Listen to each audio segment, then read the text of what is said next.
Hey, podcast listeners. Today's episode is called Why We Have to Feel Original Feelings. We live in a culture that does not value pain. When we feel pain of any kind, we usually rush to take a painkiller or an antidepressant, but never stop to ask why are we feeling that pain? What that pain is attempting to communicate to us. We see the dangerous consequences of this commonly in people with neuropathy, such as many diabetics. Because they lack the ability to feel pain and pressure when they walk, they are far more apt to injure and re-injure their feet without knowing it. The injury is then prone to infection and can get gangrene, which often ends in amputation. Pain is not enjoyable, but it serves a vital purpose, both physically and mentally. It's there to give us wisdom and to illuminate truth. When we anesthetize ourselves by not feeling our feelings, something similar happens, causing us to lose contact with reality. It blinds us when we are doing something that can cause harm to others or ourselves. We can't empathize because we don't allow ourselves to feel. And empathy requires fully feeling all of our feelings. Even if we resolve to feel our feelings in the present, if we haven't allowed ourselves to feel our original childhood feelings, it won't work. Everything is connected, including the past to the present. If we haven't attuned to our inner child's experience, we will be cut off from her wisdom in the present, which illuminates truth. We will continue to be desensitized to the world around us, not understanding how it's affecting us or how we're affecting others.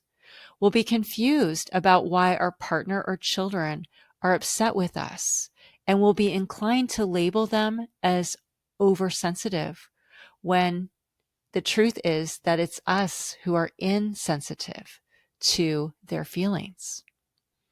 Original feelings of shame, guilt, and anger are trapped in our bodies, waiting for us to liberate them.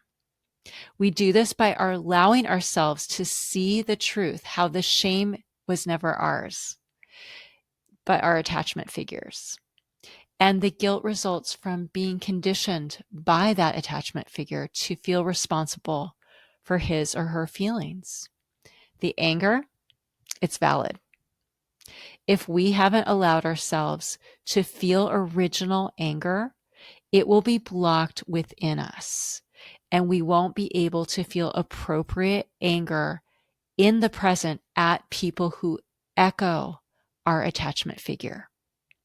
If we haven't dislodged childhood shame, we won't be able to recognize when people scapegoat us, and will continue to absorb their deflected shame as a result. Unless we rescue our inner child by seeing the truth of what happened to her and feeling that anger with her, we will continue to betray her in perpetuity. So let's talk about the wall. There is a wall we create from childhood neglect and shame where we wall off all our feelings.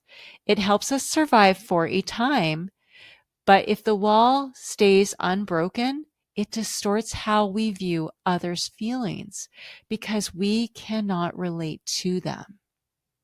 Instead of having empathy for vulnerable feelings of others, we view their feelings as manipulative, as the wall prohibits us from identifying with them. We need to destroy this wall in order to heal ourselves and our relationship with others. I find this wall especially is common in men. When a woman cries or exhibits emotions, many men sincerely believe she is being manipulative due to the wall that they have built, which keeps them from resonating with their own similar vulnerable feelings that are trapped inside. My mom used to believe my tears were manipulative, and she would call them crocodile tears. I never understood why she had no empathy, but I now see she had to shut down her own vulnerable feelings of hopelessness as a very young child and wasn't able to have empathy or vulnerability ever again. Codependency is another reason for the wall. If we've been conditioned to believe that we are responsible for other people's feelings, we will not be able to abide others' unhappiness. Instead of having empathy for them, we'll see it as a reflection of our own failure, feeling guilt and shame. And instead of attuning to the feelings of others, we will be caught up in our own feelings of guilt and shame, which are rooted in a lie. In an effort to avoid our feelings, we find ourselves dismissing others' feelings altogether. We unwittingly make it all about us and our feelings. It's what makes many codependents narcissistic. Feeling our pain is necessary, yet unfortunately, the therapeutic community reinforces its avoidance. Message to therapists. We have all been taught as therapists that when our clients get activated in session, feeling painful feelings, that our job is to help them be grounded, such as by breathing, guided imagery, or feeling their body. But this is not actually beneficial. Contrary to popular belief, humans do not get re-traumatized by talking about their feelings, even though they may become very uncomfortable.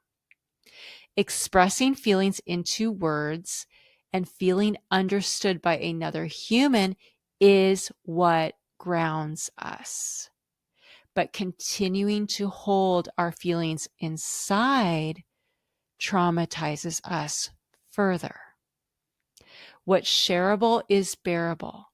And we therapists need to learn to move toward the pain of our clients, which is often the real problem, as many of us have not allowed ourselves to feel our own original feelings and therefore find our clients' feelings too evocative.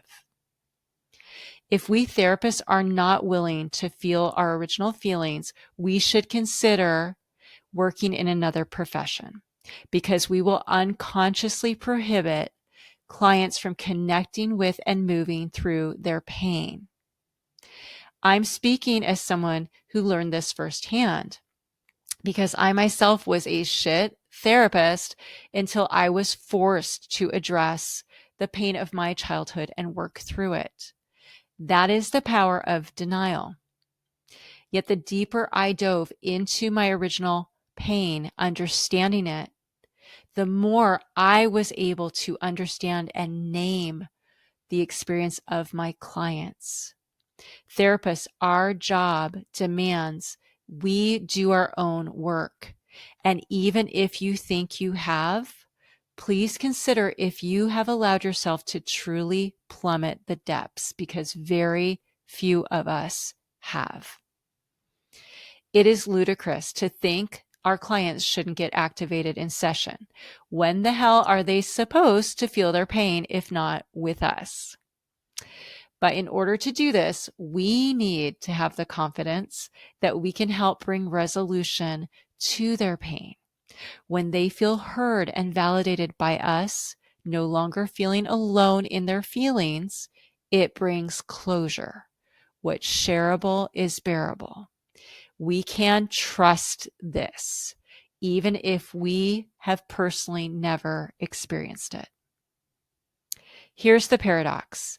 As much as humans are inclined to avoid pain, it's where the treasure lies. All the wisdom and the truth, like buried treasure, is found in the heart of the abyss. The depths are dark and frightening, but those who make the journey will resurface with gold. The old maxim, whatever doesn't kill you makes you stronger, is true.